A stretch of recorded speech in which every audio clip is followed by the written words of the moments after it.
somebody walks into my gym and they say, I hate exercise and I've tried everything and I've had a personal trainer and I've tried different gyms, this is my last shot of having health and fitness in my life, I always smile at them because I know I got them. I've got something that they're going to enjoy. Welcome to this week's Escape Your Limits podcast. Our guest today is a fitness innovator who has redefined the boundaries of training, winning the accolade for the UK's best independent gym and constantly reimagining the workout experience. In today's interview, we dive deep into the life of a fitness trailblazer known for challenging conventional workout methodologies. From his groundbreaking world record attempt for the first ever workout on Mount Kilimanjaro, to integrating unique elements like aerial skills, capoeira, and pole fitness into his training. He's a pioneer in every sense of the word. Every time you do these different styles of kind of fitness challenge, you learn something. For me, as an athlete, as a coach, I think it's stuff that you can only learn in the trenches. Have we ever been scared to try something? No. I think for us, we want to explore as many synergistic systems as we can. As a coach, are any of us perfect? Absolutely not. But as a team, what we try to build while training is a collaborative, amazing set of coaches that can help every type of member that might walk into our door. The crux sometimes with the fitness industry is very driven through science and evidence, which I completely get. Love the geeky side of it.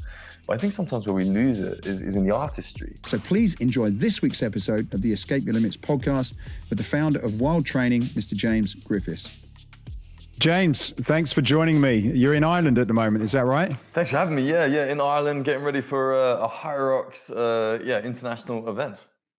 Right. Are you competing? Sadly, yeah. So it's going to be a painful Saturday morning for me, I think. So how long have you been training for that? Not long enough. Longer than my first one. So I did one in Manchester 2022 that I didn't do any training for, which was definitely an error. So I've been training with my partner, one of the coaches from the Wild Training gym, for a couple of months. Nothing too specific because we obviously do lots of different things.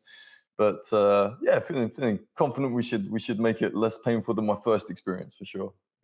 This HYROX thing, it's not really a big thing in America, but when I came back to Europe last year, which was the first time since the pandemic, it's this thing that so many people are involved in. So tell us a bit about it, because I only follow a few people on Instagram and I saw they had a big thing at FIBO this year, a big area where there was just everybody seemed to be kind of addicted to it. So tell us a little bit about what it is and why do you think it's such it's just blown up so quickly?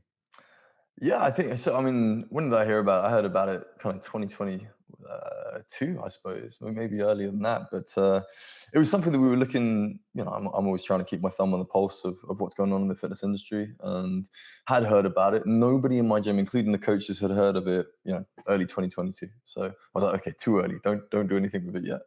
And yeah, more I researched into it. It just seemed like they nailed bringing together the running community with the kind of functional fitness community. So, a lot of runners, they just run. And a lot of people that do the kind of circuits hit classes, they just do those classes. And so, yeah, I guess it doesn't seem like rocket science to put it together. And I think take some of that buzz that obviously CrossFit has done such a great job with globally in getting people into fitness for competition, and not necessarily to be the next, Rich Froning and, elite level athlete, but to be motivated to exercise for something more than, just another workout. But I think what HYROX have done incredibly well is create a format that everybody can get behind. It's simple enough to understand and it's accessible, and when I went to Manchester, so the first event that I did, I didn't know much about it practically.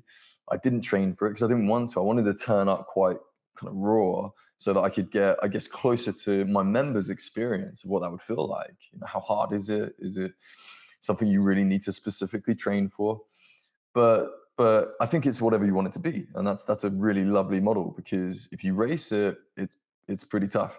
But I think if you go there and use a bit of motivation and for us as a gym to create a tangible sense of community. I think sometimes, gyms talk about community, but that's not something they really enforce as a tangible effort. And all of a sudden you've got this event that I've got, 10 of our members here in Ireland, and they're buzzing, they don't need to do this, but we're having fun and it's real, And I think it's, a bit of running, and it's no exercise that is, I think, outside of everyday life. Can you squat? Can you lunge? Can you do a burpee? Stuff that you kind of want to practically be able to do, right? Push a sled, pull a sled. There's no technical, terrifying gymnastics or Olympic lifting, or some of the things I think on the outside can make something like CrossFit feel intimidating to start, sort of thing. So I guess there's less skill in what HYROX have as an event, which makes it more accessible. And I think it's just taking that almost Tough Mudder-esque buzz as this next go-to challenge, which is open to everybody. And I think pretty quickly, because they've done such a good job of that system, that structure, the 1 kilometer, the one event, it sounds like you could do it.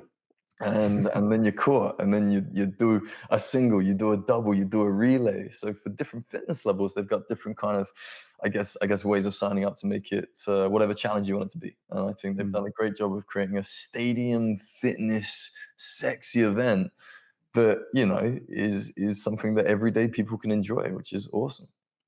I got that when I follow people on social media. Just from a distance, I thought that something they've done is made it very accessible to everybody. Whereas you say CrossFit, as great as it is, it's not for everybody. That's for sure. What are the key stages or exercises or whatever that you have to go through in a typical HYROX then? So every HYROX is the same. I do one in Ireland, you do one in California. It's going to be the same. So we run a kilometer, and then we ski a kilometer on the ski erg kind of machine, and then we run a kilometer, and then you push a sled 50 meters, and the sled catches people out. It's pretty heavy. So I think in the open men's weight, it's about 150 kilos. In the men's pro weight, it's about 200 kilos. So coming off a kilometer run, when you're thinking it's a nice cardio workout, it's a bit of a shock for some people. Then you do another kilometer, and then you pull the same sled 50 meters, and then you run another kilometer, 80 meters of burpee broad jumps. So that's a burpee where we're traveling forward, and then 1 kilometer run, 1 kilometer row, 1 kilometer run, 200 meters carrying a couple of kettlebells as a farmer carry. 1 kilometer run, 100 meters in a walking lunge with a sandbag on your back, and then 1 kilometer run, and then 100 wall balls. So it's a bit of a nasty way to finish, but it's a glorious little run up the ramp, and you get to hopefully have a massage afterwards. I'll definitely need one. What's the typical time it's taking, like a novice to do that? Then would you say what about half an hour? Is it or Oh God, no! Like an hour and a no? half, man. Hour and a half. Oh, Yeah, really? yeah. Oh, I'm okay. talking like that, Matthew. They'll make you sign up. No, Yeah. I certainly wouldn't fit in that, but I'm just trying to quickly add it up and thinking, okay, all right, hour and a half, right? That's pretty intense then, yeah.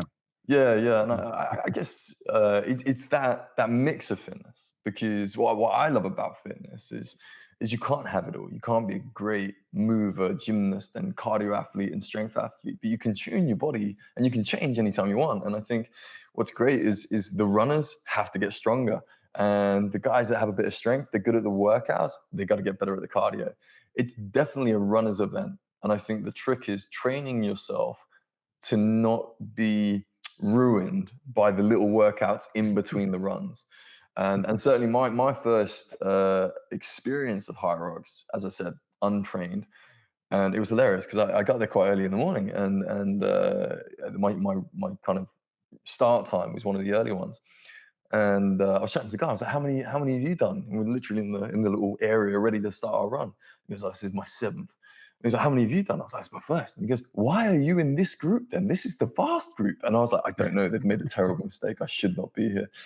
And sure enough, we shot out for the first kilometer. And I was like, "Oh, it's all right. I can do this fine." And the ski erg, and I'm happy on the ski erg.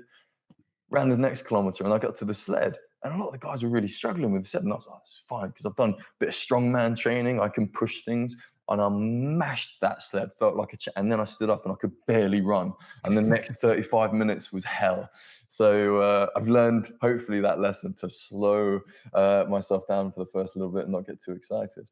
Well, But yeah, great experience. And I think every time you do these different styles of kind of fitness challenge, you learn something.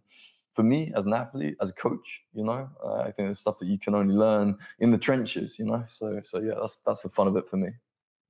you seem as though you're someone that likes a challenge. I was reading before this interview that you did this Kilimanjaro workout.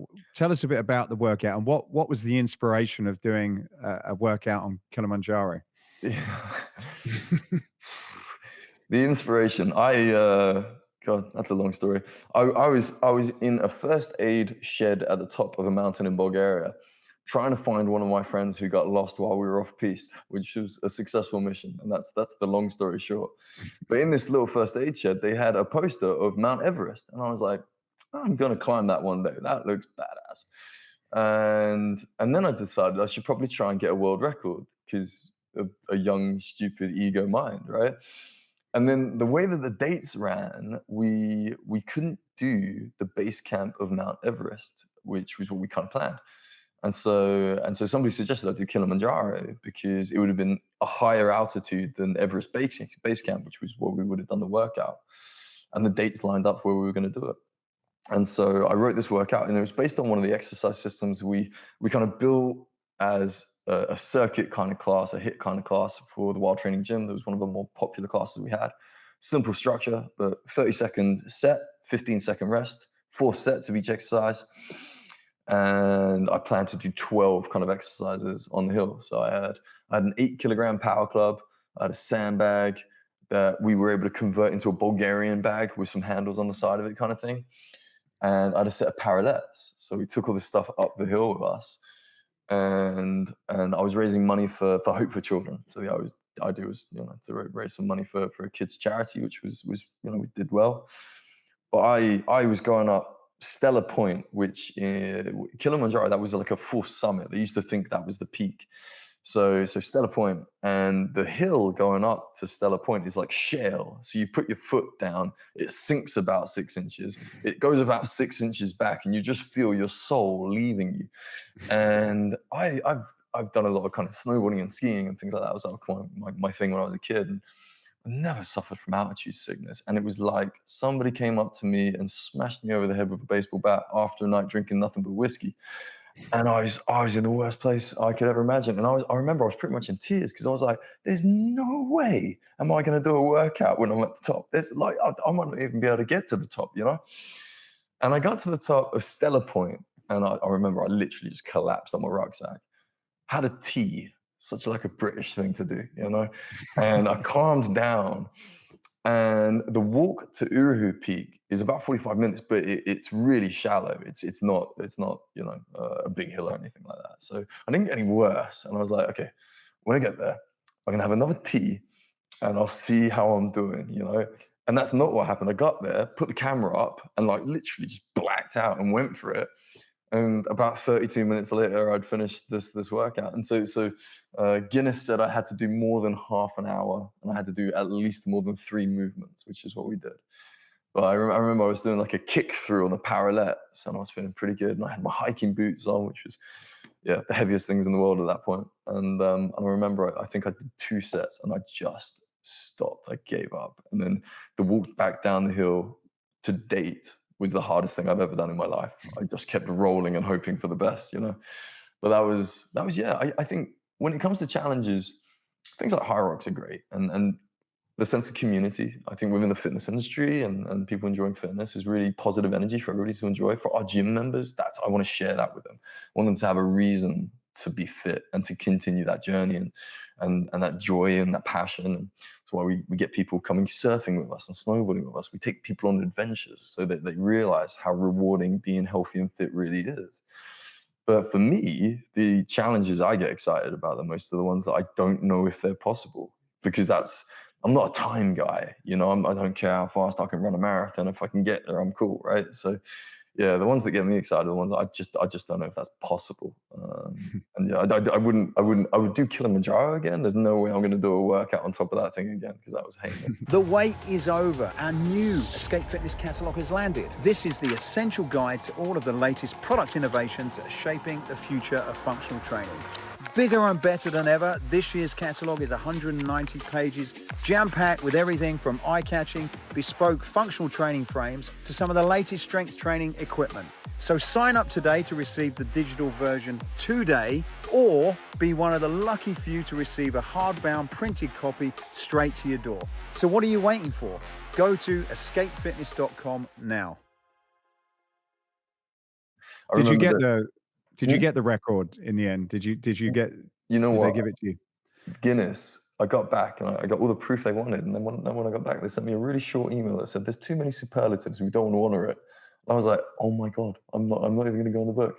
So sadly, it's not an official Guinness, but I hear on report that nobody's done anything that stupid since. So yeah, I'll have to get a It's a great relationship. story, if nothing else, though, isn't it? Huh? Exactly right. That's what we want.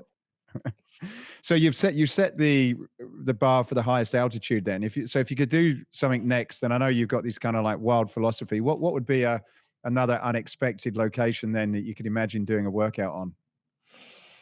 It's a great question, and it's definitely one that I've thought about a few times, and I don't know if it would be any kind of record, but I love the idea of taking the 7 continents and just going, what's the coolest place on each continent? Let's go and run a group exercise class there, but it's got to be a different class in every location. So we just go, we've run some of the coolest exercise classes in the coolest locations on the planet, and done something on every continent, and just take different people every time, different walks of life, not like necessarily athletes, but just a real range of people.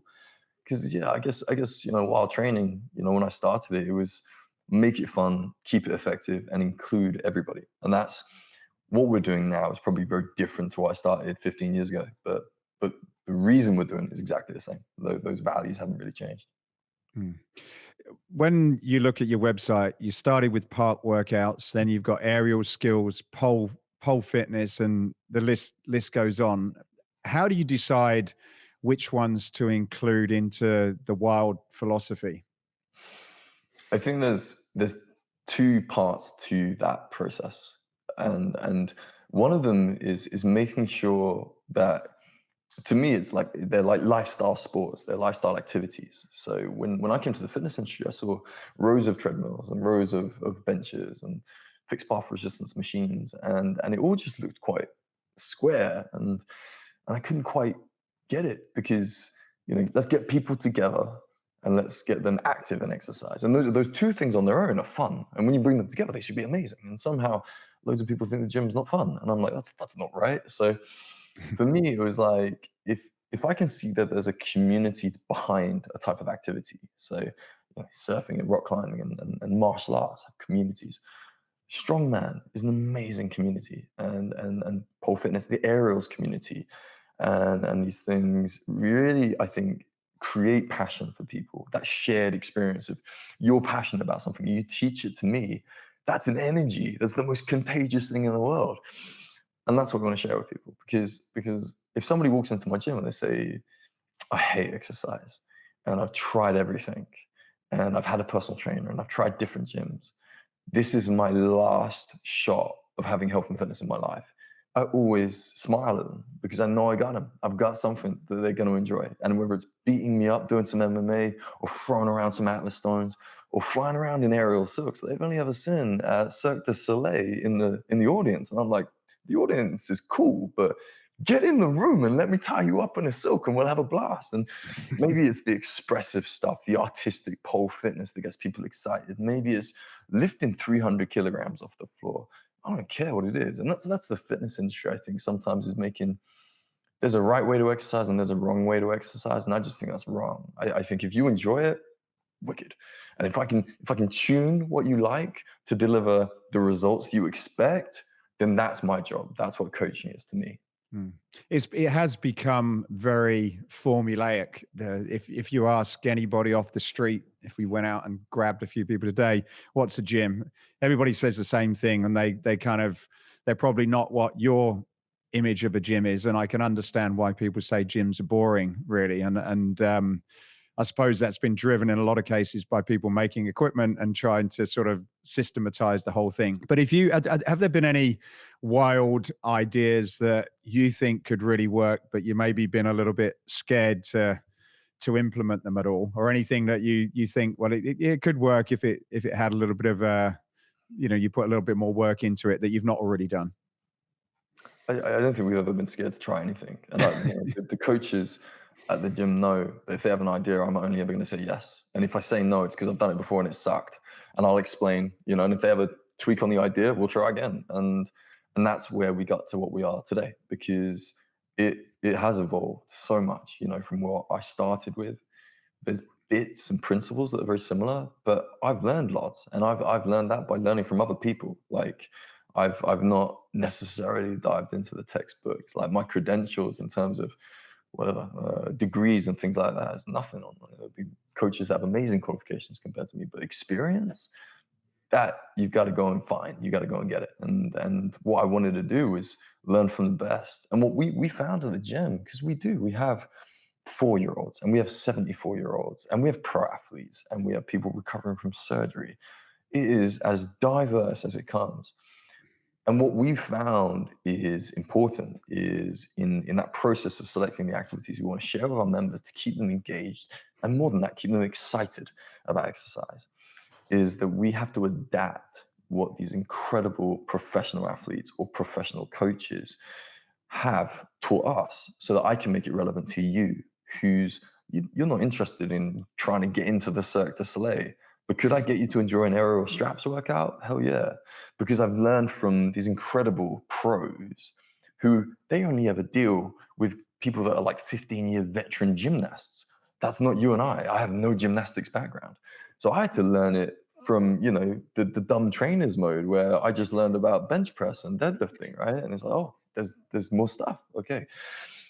And it's helped me as a coach in teaching so many other things that we teach. So we teach CrossFit, we teach all kinds of calisthenics. I teach strongman, I teach not MMA, but MMA fitness. It's a lot more than kind of boxercises we had back in the day kind of thing, where we were getting into combat sports for gyms. And what you do is you listen to these pros and you go, what he just said is the same in a martial arts remit as what that calisthenics coach was talking to me about.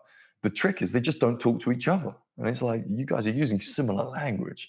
You're just not seeing the links. And so I think what we've now got are systems where quite succinctly, quite simply, we can explain what look like inaccessible, very complex, very advanced forms of exercise. And actually, I can help overweight people see them as a fun way of developing their strength. Let's go and do half hour of kind of pull-up type exercises. I'm like, no, that sounds awful. Let's go and have a half-hour session on the silks. Like, what that did for my strength and my flexibility was unbelievable. So I'm like, okay, I'm having that in my gym. So when we bought the gym in 2016, one of the first different things that we set up was the aerial silk studio, because it was like, I just knew that it was like, we could teach this to people. And they don't think I can teach it to people, but we've got people that have never done strength training before start their journey into strength with aerial silks. It's just a different view of how to use these systems, these narratives. There's a story, they can create passion, and that's going to create motivation. And so have we ever been scared to try something? No. I think for us, we want to explore as many synergistic systems as we can. And I think certainly where I've been very lucky is over years, we've found incredible people to help me, because I can't do all this stuff on my own. And while some of them are friends that have shared their experience with us, some of them, nearly all of them, are gym members or personal training clients that got so excited when I coached them that they joined, and now they've become better at me. So we have specialists in things like CrossFit or HYROX or aerial silks or pole fitness or calisthenics that have taken some of the ideas I gave them and they focused on that one thing. So as a coach, are any of us perfect? Absolutely not. But as a team, what we try to build while training is a collaborative, amazing set of coaches that can help every type of member that might walk into our door that doesn't think we can help them because they've not seen what we've got before. Are there any philosophies then, because you kind of explain that you've got this system, are there any philosophies then that you can explain that does bring it together? A few of the things that I've picked up from what you've just said there is this fun thing, which obviously makes sense to me. If people are not having fun, how are they going to do it?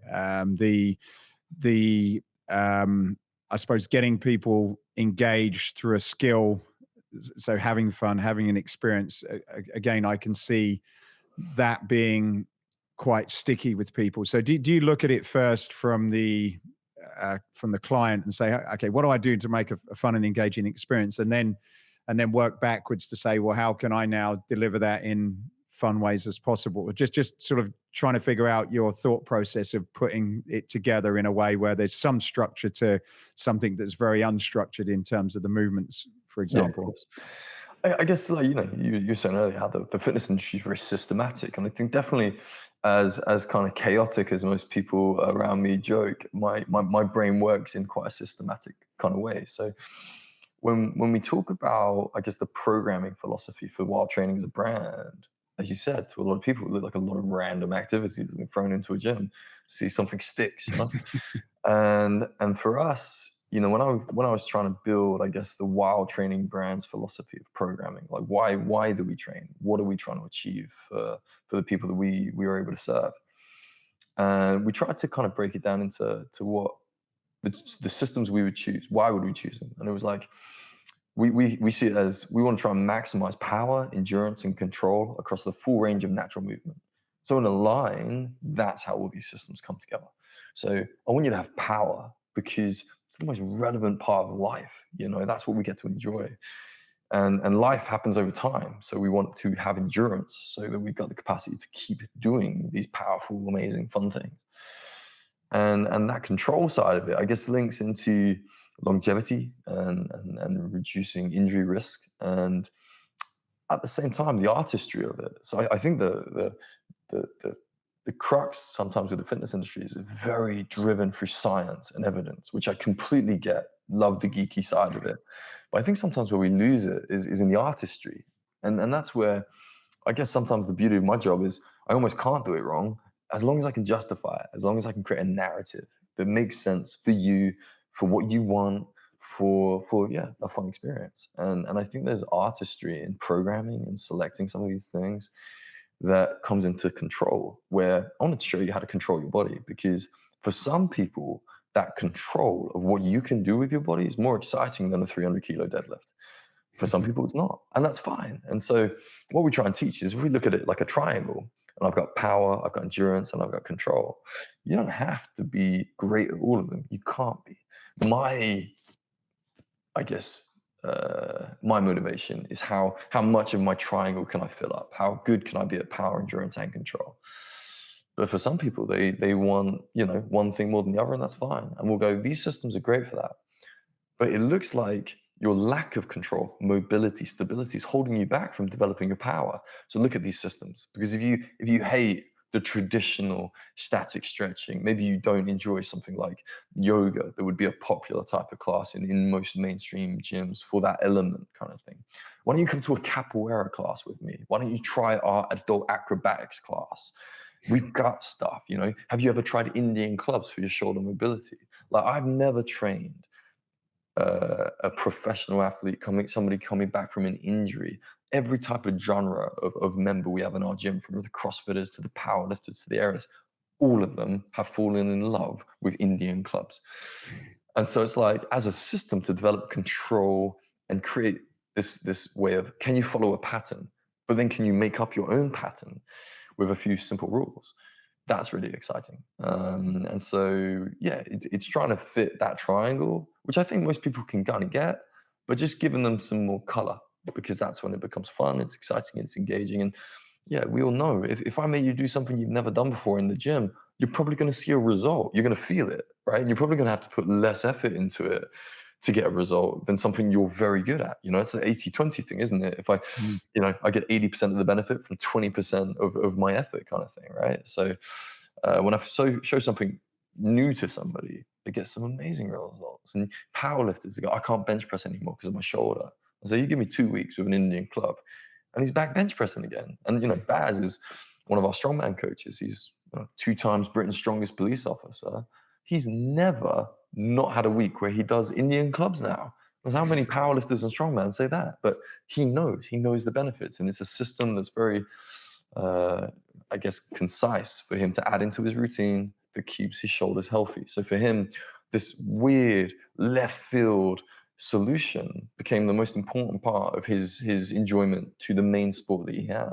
Coming up next. Since day one, one of my passions has been getting coaches to work collaboratively together, because I'm not the best. But if I work with the best, then I'm going to get better. If there is a criticism of the education system in the fitness industry that we have, I don't know how it's happened, but trainers don't train with each other. Where we've separated mental health and physical health doesn't make any sense. They're the same. Let's make the fitness industry make more people feel better. I like the point you made about the science, and I agree with what you've said, that there's a place for it, and I think the fitness industry covers so many things, from the elite sports side to the general population, and in most cases, in my experience, is the area that needs the most help is the general population, and they don't need anything necessarily science-based. A lot of people just need to get up, start walking, and start doing some movement, and there's not a lot of science required to say, look, you just need to get up and start moving and have fun. And I think you make a really good point to think about for the industry, to say, well, some of that does need an artist like yourself, and it needs creativity, and if it's too science-based before you're going to actually get people moving, like dance, for example. I think if you look at the success of something like Zumba, there's probably not a lot of science required for that. It's just getting people up and they're moving and they're having some fun and then listening to music. Great, that's it. But I think when it comes to exercise, in some cases, you almost need to say, well, we've had this study and this survey done, and it may stop what could be a really useful thing to do from necessarily getting people to accept it. Yeah, absolutely. I think, well, yeah, that's a real focus for me at the minute. So we've built a campaign called Fit to UK, and that is really to try and give councils and government in the UK a better way to make the country a healthier place. And that's looking at so much of the evidence. But I think sometimes with these, kind of initiatives to make the less healthy parts of our population healthier, the UK fitness industry engages something like 15% of our population. So there's 85% of the UK that's not necessarily engaged with the fitness industry. Now that sounds awful. Now, no doubt a lot of them are doing, Sunday league football, they're doing other activities, they're dancing, awesome, But the fact is the trajectory of our country's health is going the wrong way. We're becoming less healthy, and the serious illnesses, early death, and all these statistics are not going in the right way for us. So I started looking at the why, because you look at the public health report and the answers are obvious. The evidence is we're physically inactive, we smoke too much, we drink too much, and our diet's too bad. So then the scientists, the researchers, people looking at these public health reports go, well, let's fix those 4 problems. And the solution is, run a weight management program and create these different kind of, I guess, isolated things for areas that we've seen are very inactive and parishes that need the most help. And the challenge is that they're not working. And I think there's ways of showing that data like they're being successful, but if they were working, the country would be becoming a healthier place, and it's not. And I think that the gap is that you've got the research and the science, and you've got the people that need our help to change those numbers. And the gap is coaching, because what the people that aren't in these rooms talking about these initiatives are coaches that have real experience to connect the evidence and the solution to the people that need it. Because if we were good at that, the fitness industry would be engaging more than 15% of the UK population. We're rubbish at it. We're rubbish at engaging the people that need the most help. And that's something that we're having a lot of success with Fit to UK. At the minute, we can't scale it up loads because we don't have any funding. So that's something that we're working on with the councils. And obviously there's a lot of stuff for me to learn in that process. But I mean, you're talking about absolutely the science, and it's chicken and the egg. People want it. They want, Instagram, instant information. What do I need to do to be healthy? And it's like, well, Peter Attia is somebody that everybody's going to be talking about pretty soon, right? And so, he's got the prescription. This is the prescription for living a long life. And like, add it up. So it's something like 4.5, 5 hours a week that he's telling people that they need to do to optimize the length of their healthy life. And I'm like, well, people are going to hear that and just go, I'm not doing that. That's too much time. I can't commit that much time. I'm doing nothing right now. And he wants me to hit 5 hours a week. And one of those sessions looks horrendous. The anaerobic session is horrific. And the other one is you look at something like CrossFit, like what they've done as a brand, as defining fitness. And I guess I have so much respect for them in the sense of they're one of the first global brands that made programming look outside of chest day, leg day, cardio day. It was like, whoa, there's another thing. Before, we were just calling that functional fitness, and nobody really knew what that meant, right? CrossFit put a lyric on it, fitness in 100 words, and they built a community, which is amazing.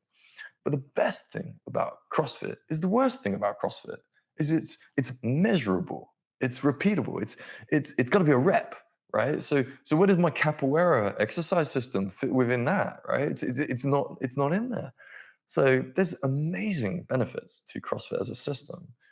And we've added it into our gym, and it's helped loads of people engage with the gym, and it's helped loads of people improve their health and fitness, and find a community and motivation, which is wonderful. What's lovely about our gym is they don't only have to do CrossFit.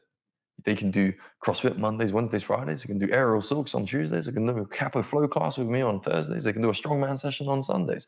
So there's variety to the stresses, positive and negative, that we're giving their bodies. So it's not the same type of thing all the time. And whilst, CrossFit is constantly varied, it's not that varied. They have quite a fixed model about what they're trying to kind of develop, because like HYROX, they've got a great system. It's brilliant at what it is. Is it perfect? No. Is there a perfect system? No, which is why I'm trying to bring a few of them together. You talked about scale, coaches, and you've got a great model that's clearly delivering results. I suppose people, if they're listening to this, it's like, okay, great, but I've got 10 locations. I'm struggling to get people. It sounds like doing what you're doing from a creativity perspective and all the different modalities that you need to learn sounds on the surface to be quite complicated.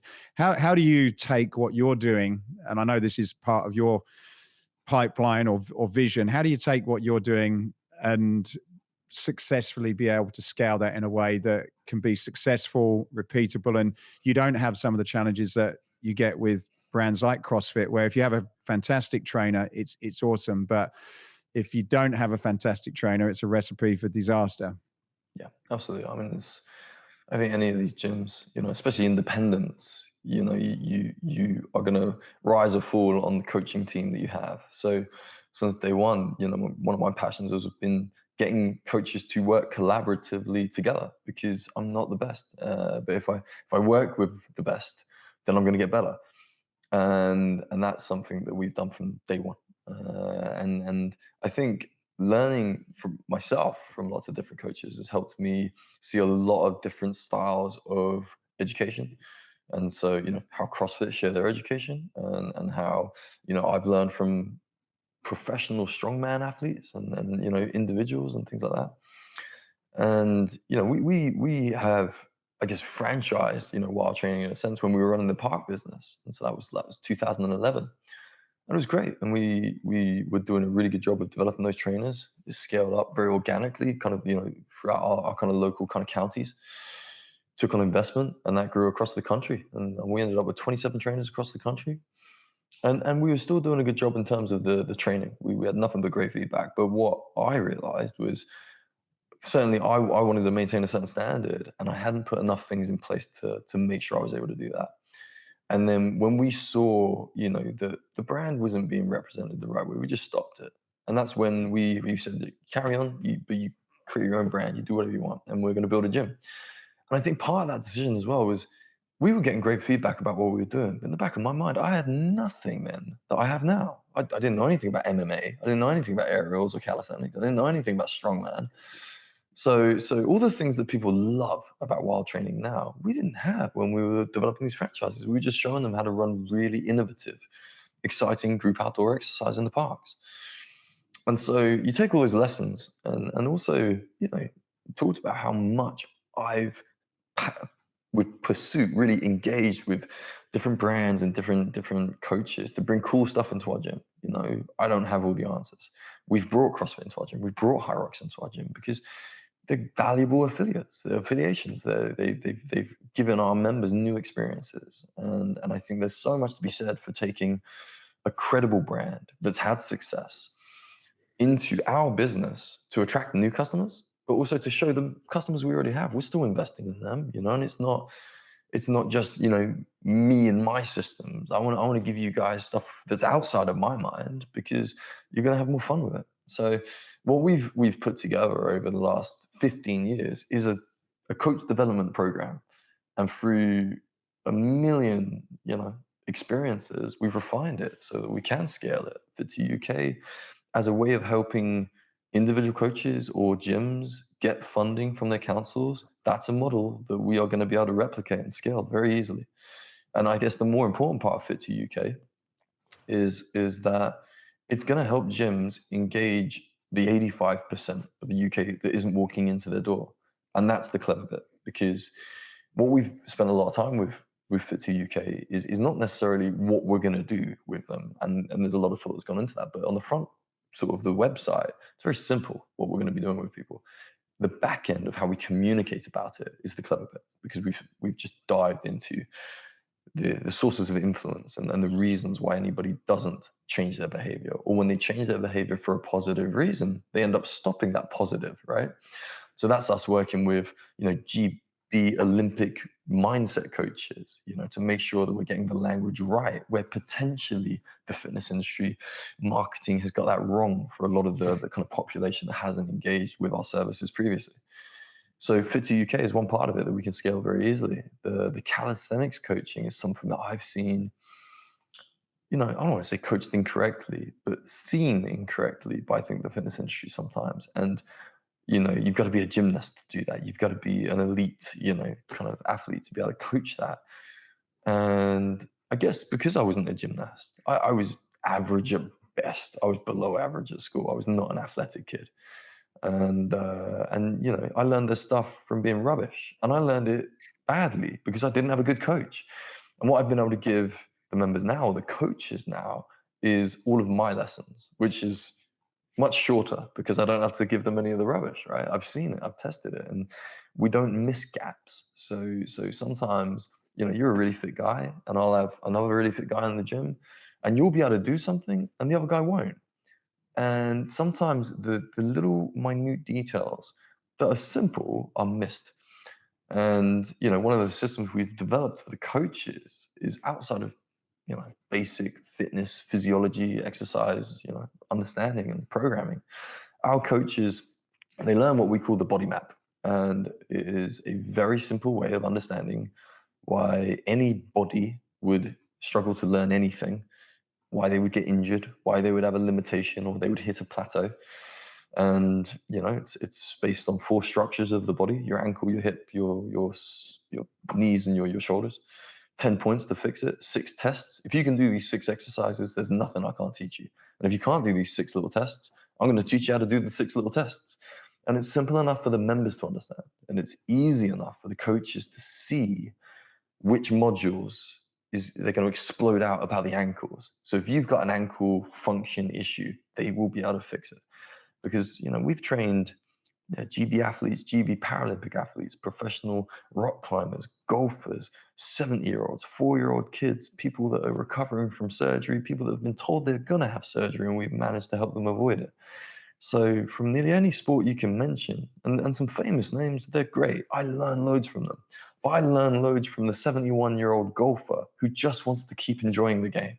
I learn from all these people. We put it into a resource that is something that we can scale, that we can replicate, because we've proved it. And that's the exciting part of the Wild Training Affiliate. So January 2024, we launched the Wild Training Affiliate, like a HYROX affiliate, like a CrossFit affiliate. It's probably cheaper, but they're going to learn everything that I got. And what's included is face-to-face learning. And we learned this from the lockdown. We were ready to go digital. And so, what was it, Friday the 21st of March, 2020, shut your gym. And then by Monday, our members had a full online digital experience with our trainers using automatically panning and zooming cameras at home. Amazing experience. And I think we were running about 60 classes in that first week of the lockdown online for our members. They had no pause in their service. So we learned a lot about online, and online's amazing, but you can't just have online. And every single one of the coaches that I've trained has said that for all the detail and the videos and the articles that are on our Wild Training Affiliate education platform, the 1-hour session they have with me where we talk about it together blows it out of the water. And what it helps them do is take that online learning and make it real, allow them to have that opportunity to check the things they haven't understood properly, And it means when you go back to those resources and they're doing this combination of online assessments and face-to-face assessments with me, it means they really know that they are confident in those skills, confident in how to coach those different kind of systems, those concepts. But I'm confident that they've secured the information, because it's not just a multiple choice questionnaire online. And it's not something where they're, signing up to a course where I feel obligated to pass them, because otherwise, we're going to have a really high fail rate, and then nobody's going to give me a good review, and I'm not going to get any new customers. So the Wild Training Affiliate comes with a trusted trainer status. And the only way that our trainers can maintain that is if they keep training. They have to do a course with me every quarter. And there's lots of options for how we do that. And every year we're going to be running an annual training summit and we did this when we were running the franchise back in the day. We get together. All I care about is trainers training with each other. And I think if there is a criticism of the education system in the fitness industry that we have, I don't know how it's happened, but trainers don't train with each other. All the best stuff I've got, I learned from another trainer, but by being with them and training with them and talking with them openly about the stuff I don't know and the stuff I want to learn from them. And I think there's something that's been lost in that sense of whether it's imposter syndrome or this threat-centric kind of nature that we have, where I can't let my members know that I'm not the best, because then they won't pay me. It's just crazy. I want everybody to know that I'm vulnerable and there's stuff that I don't know, but I'm going to go and learn it. And I'm going to find the best people to learn it from. And then I'm going to share it with them in a way that I know they'll be able to learn and then coach themselves. And that's the value, I think, in the tried and tested kind of education system we give our coaches. Like I say, we've done this in the trenches and we've made mistakes. And that's the best thing about it. I know how not to do this. And the Wild Training Affiliate is probably the most exciting part of this 15-year journey since I bought, the first TRX frame from you back in 2009, I reckon. Long time ago. Yeah.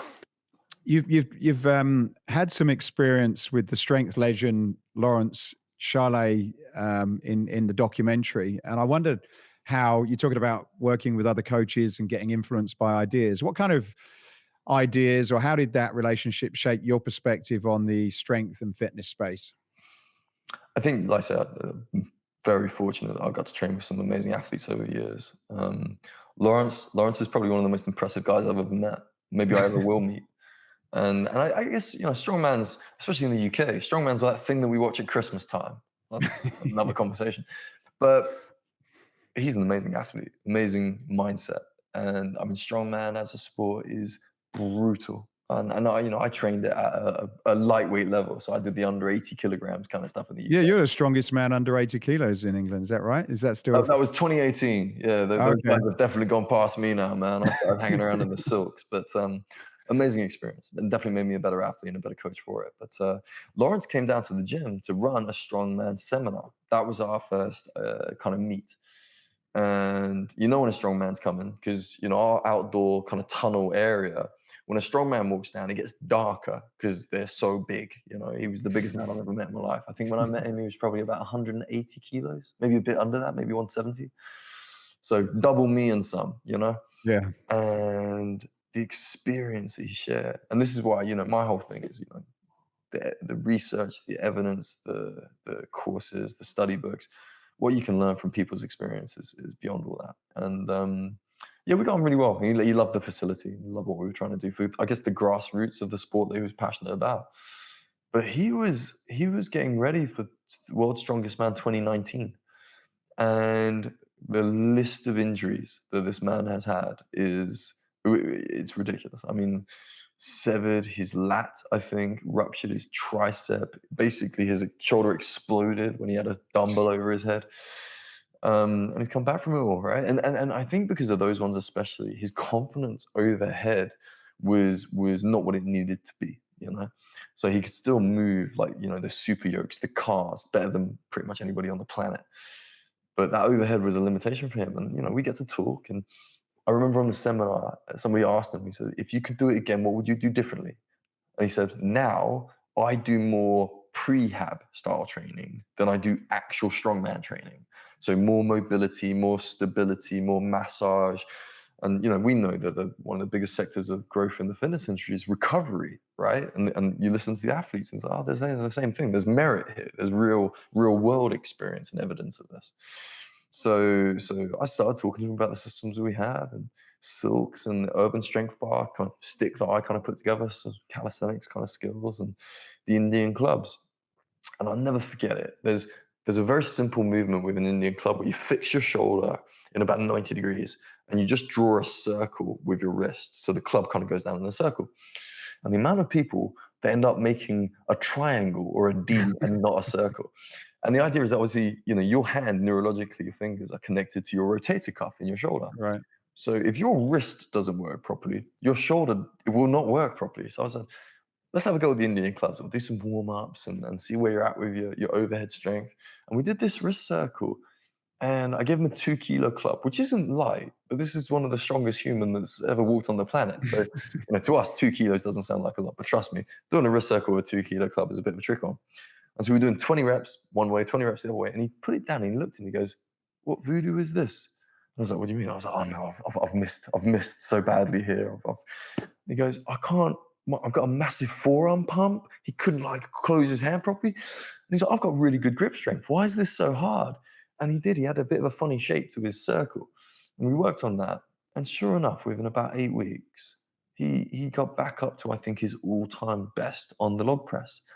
And it was through using a tool that was 2 kilograms that he would have only ever walked past if he ever saw one in a gym, right? And yeah, he went up, bought a whole set, still uses them now.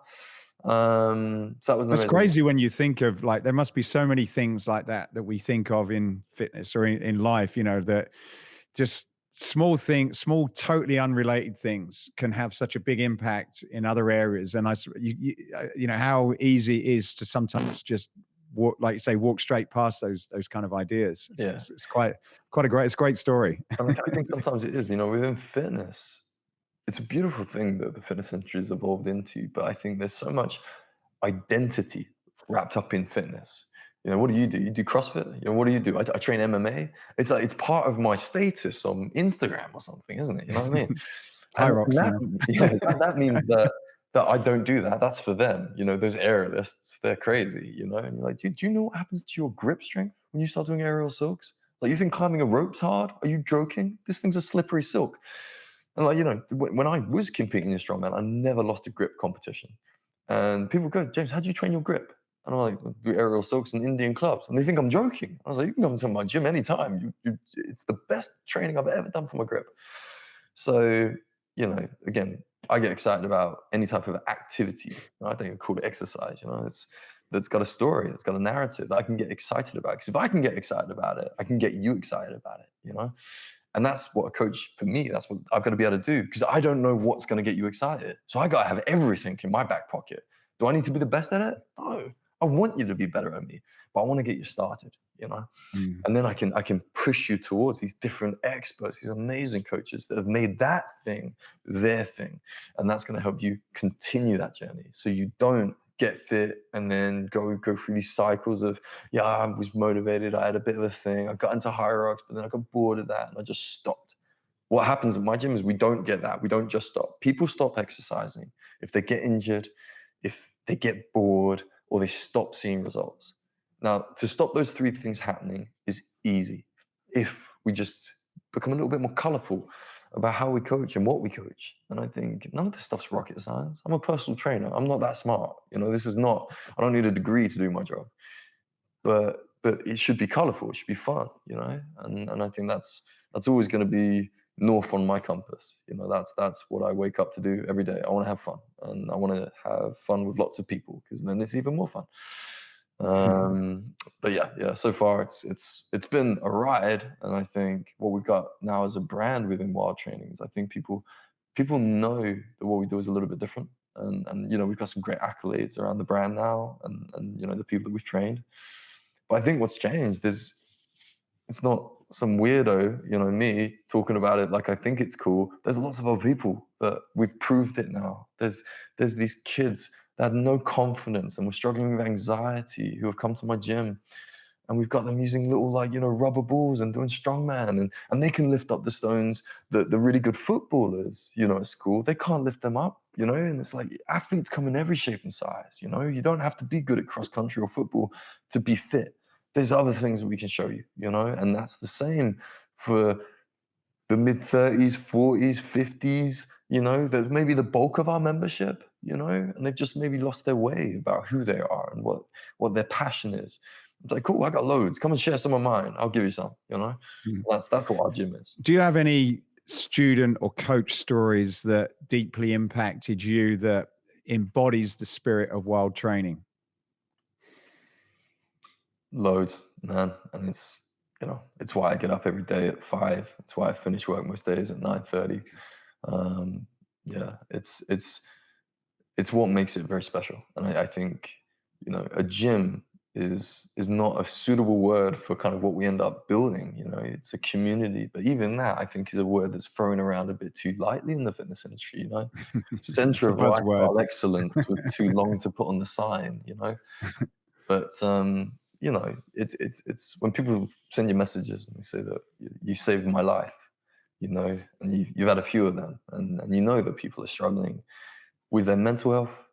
But to me, where we've separated mental health and physical health doesn't make any sense. They're the same. I don't know of anybody that's in a sort of really good state of mental health that's physically unhealthy. I think you need a physically healthy platform to enjoy good mental health. And of all of the study, all the experience I've got, when people are struggling with their mental health, I'm a hammer. It's just simple. Come and beat me up. Come and throw around some weight with me. Come and fly around in the air with me, and you'll feel better. And just a little bit, even if it's 10 minutes, and that's a start. And we build on that momentum. And I think, you know, the evidence, you know, physical activity, of all the bad behaviors we have, bad diet, smoking, alcohol, physical inactivity, the most powerful one by far is being more physically active. And that's my job. So when people walk into the gym and they say, oh, James, I want to lose a bit of weight and tone up, I smile, because I absolutely know that's not what I'm going to give them. That's not the valuable thing that I'm going to give them. They just have no idea how to articulate living a life without limits and enjoying a better quality of life than they can possibly imagine when they tell me they want to tone up.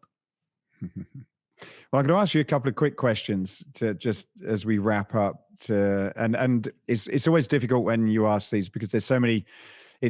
There's so many ways you could say, well, who is it for? And I'm the way I'm going to ask you these is the first question is, what would be your ideal workout? And I'm going to say this for you that will be your ideal workout, not just for today, but if you had to have almost like a forever workout that was your go-to one. And you've given some examples about things that you've done, such as your silks and things like that. So if you had to choose one of the wild styles of workouts that you would do forever if you could only do one, what would that be? The team have heard me say this many, many times, and it's I guess certainly one of the more like niche styles of exercise we've got at the gym. For the people that attend it, it's their favorite class of the week. For me, I've been doing it since about 2009, and it's our Capo Flow class, and that's a simplified, scalable version of Capoeira. Which is what I've not heard of that before. Capoeira is, I guess, described as maybe a Brazilian dancing martial art. So if you ever saw the Brazilian Olympics, in a lot of the kind of the B-roll would be guys flying around doing very gymnastic style kind of martial arts. So I think I've seen people in Hyde Park, groups of people doing it, that sort of stuff. That's what it is then. Okay. And I think for me, like, you know, cartwheels and creating a lot of elasticity in the body in lots of different planes of movement, elevations.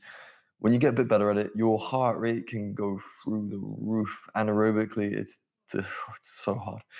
But it means that if I was doing that till I was 90, and I will be able to do that, I'll still be able to bounce around with my grandkids. I don't need to be able to do a 250 kilogram deadlift when I'm 90. But yeah, if I had to dive on the floor and roll around, could I still do it? That would be cool. And I'd love to do that.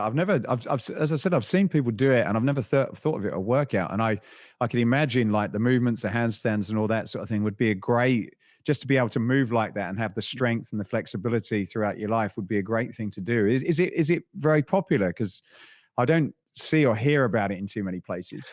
I think capoeira is an art. It's a beautiful thing, and certainly the amount of people outside of Brazil, that are coaching it well are rare. So maybe a couple in London that I know, amazing. But other than that, very hard to find. What we've tried to do, like we always do, is you take something that looks quite complicated and quite intimidating. I can't do that, so I'm going to my spinning class. But what we've done is simplified it. Because it's if you break it down enough, it's not complicated. And what we've got is a structure where I will teach you the kicks in isolation. We won't even be moving, just some basic kind of simple kicks, front kicks and round kicks and stuff like that. And we can do them at any level, any height. So I've had 60-year-olds doing this with me, and they love it. And I'll teach you the basic movement patterns, which is really simple. It's like a two-step, it's dad dancing, basically, with context. And then we'll build some really simple flows, but they'll start very small, and there'll be maybe 3 little little and then we'll get to 4, and then we'll get to 5, and then we'll get to 6, and all of a sudden you're sweating, oh my God. And you come for a couple of weeks, and I always joke at the start of the class, to do capo flow, you need to be able to count to 3, and you need to know your left and your right. And that does take a couple of weeks for some people. But by the time it stops sounding like Swahili and everybody's following me, and it's almost like this dance, that energy you get from everybody following a pattern. It's very rewarding emotionally, to be part of a sense of community. A big part of capoeira was that sense of community. But yeah, we simplified it, and at the same time, because we made it easy to access and easy to want to come again because it was fun. And we gave people complicated skills in little nuggets. So it was almost like wax off, wax on. I made people good at capoeira. I just didn't let them know they were doing capoeira. And then all of a sudden, they're doing like a spinning queixada into a negativa martello, and they're looking like they're ninjas. And they're just everyday people. They're not professional athletes. They just want to come to the gym and have a giggle with me and maybe maintain amazing mobility and get pretty fit and lean while they're doing it. Very good. I'm going to have to come and try that when I come down and see you in England. Cool. Ideal meal. And again, I appreciate there's lots of different meals you'd have, but let's say main meal. And if there was something that you would say, if you could only get that for the rest of your life, what would it consist of and why? Oh man, I'm a man of passion. So my food falls into two kind of brackets. Function, where I have a long day ahead of me, so we're looking at rice and black beans and peas and some cayenne pepper and turmeric, and it's all very sensible. And then there's that sounds it's quite a better version of what I do, and I'm just plain some broccoli, some rice, and that's it. So you've put a nice sort of creative and tasty spin on it. I like that. I just figure spices and herbs are vitamins and minerals. I just try and look like I know what I'm doing, but I don't. But there's the other side of me, which is definitely my nan was an amazing cook. My mom was an incredible cook, and they're feeders, man. So you give me, I reckon it would have to be toad in the hole. I'd have to do it. Toad in the Yeah. Oh my God. Yeah. I mean, all right, so I'm doing HYROX tomorrow, right? And if I can find a toad in the hole in the afternoon, I promise you, I'll send you a picture of me eating it. That would be my go-to. If you're going to get it, it's Ireland's probably the place where you're going to find a toad in the hole and a pint of Guinness, I guess. The hope is there, man. I love that. What about your ideal gym? If you could have something that's got to stand the test of time, what would be some of the key things that you would have in that? It sounds like a weird answer, but space. You give me some space and I will light it up for you.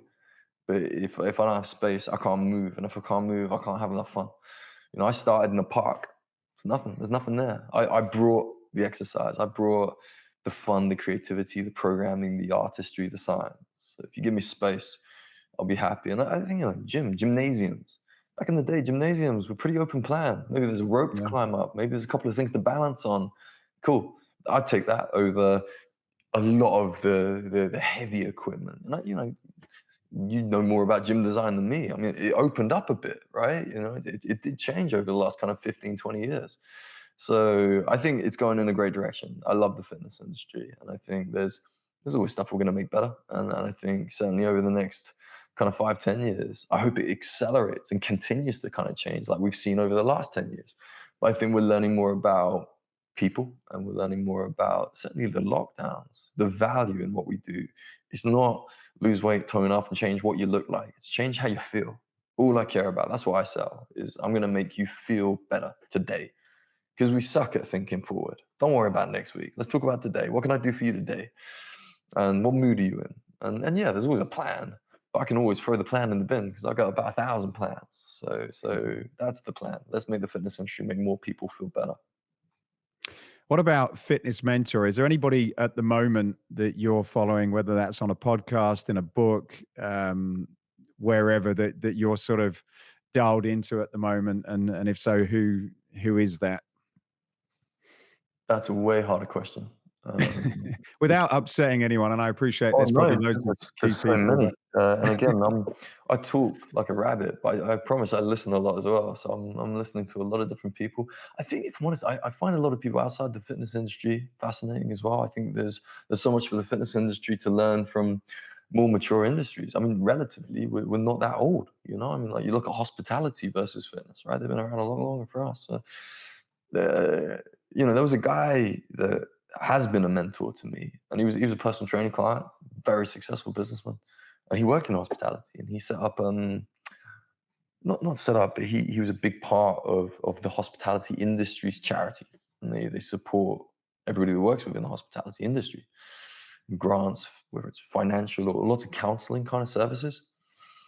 And that's something that I've looked into, and I would like to deliver for the fitness industry one day, because I think as many positives as the fitness industry creates, there's a negative side of the fitness industry. I think maybe partly through marketing, partly just through culture, and whether it's body dysmorphia or eating disorders or financial challenges for coaches. Coaches aren't financially looked after all the time. Whether we could create a charity where we look after our own, and maybe look after our customers as well, that are maybe negatively impacted by that bad coaching experience or whatever it might be. I think that would be an interesting thing for us to look at. So yeah, recently, that's certainly somebody I've been listening to a lot. I think within the fitness industry, uh, there's so many. I think recent for me was CrossFit, and CrossFit was something that, I guess, in a way, while training was kind of CrossFit, constantly varied, high intensity exercise. That's with a lot of variety. There's a lot of high intensity to what we do. So for a long time, it wasn't something I felt like we needed. But then you just look at it and you go, it's an amazing community. And is yeah. it perfect? No. Is there synergy to what we have at the gym? Absolutely. And so, we've got people in the gym that have spent way more time around CrossFit and CrossFit gyms and CrossFit coaches than I have. So I've been learning loads from them. So, famous people, yeah, certainly some of the athletes. You're listening to some of what Rich Froning talks about, and he's got a great place. I think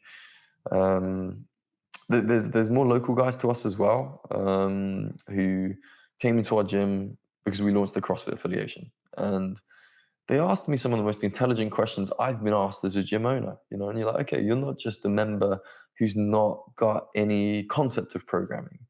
What they have is maybe quite a narrow view of programming. And that's where we've created these really open conversations, learn from each other. That's been really fun. So certainly people like Dan Lovegrove, who now works with us at the gym, it's been an amazing kind of, I guess, mentor for me when it came to building a CrossFit community, which I had no idea how to do successfully. But luckily, we attracted some great people, and that's been a big part of the journey. But I guess, yeah, I'll always look for good business people in and outside of the fitness industry, and good athletes as well. It's hard to be an athlete without spending time in the trenches, doing the training. And I respect the lessons from people that have done the training a lot more than people that have written the textbooks.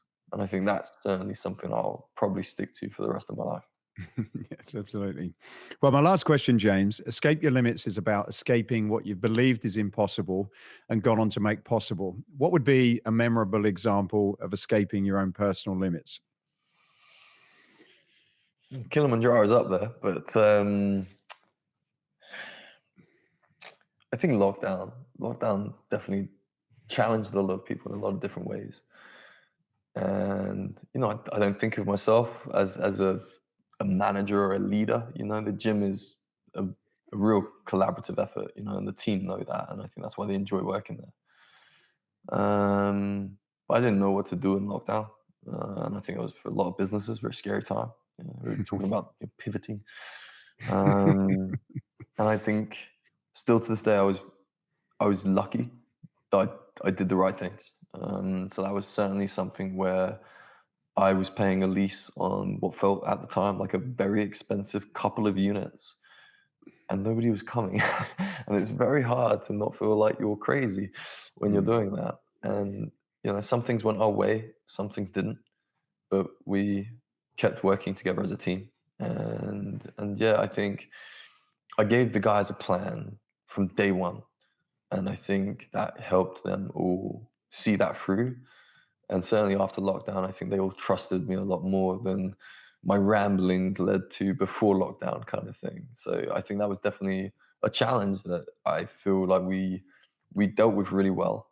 And but yeah, certainly I came out of it as a much maturer gym owner and business owner than I was beforehand. Fantastic. Well, you've certainly come a long way since we last spent some time together. I really think you've got a great mind, a great perspective on how you look at things, and I'm excited to see what you'll be doing in another 5 to 10 years' time. So keep up the good work. I think you're doing a great job, and I really appreciate you taking the time to speak to us today. I'm very grateful, Matthew. And like I say, I remember it, man. Like, you know, Escape Fitness were part of the start of me starting wild training. So yeah, it feels like a nice symmetry to come back to this conversation with what we're going to be working on. But yeah, thanks for having me, man. Thanks very much. Thank you for listening to this episode. If you've got any value from it whatsoever, then please do us a favor, like, subscribe, tell somebody, and that will help us to be able to continue to do more of these and help you escape your own personal limits. Thanks for listening.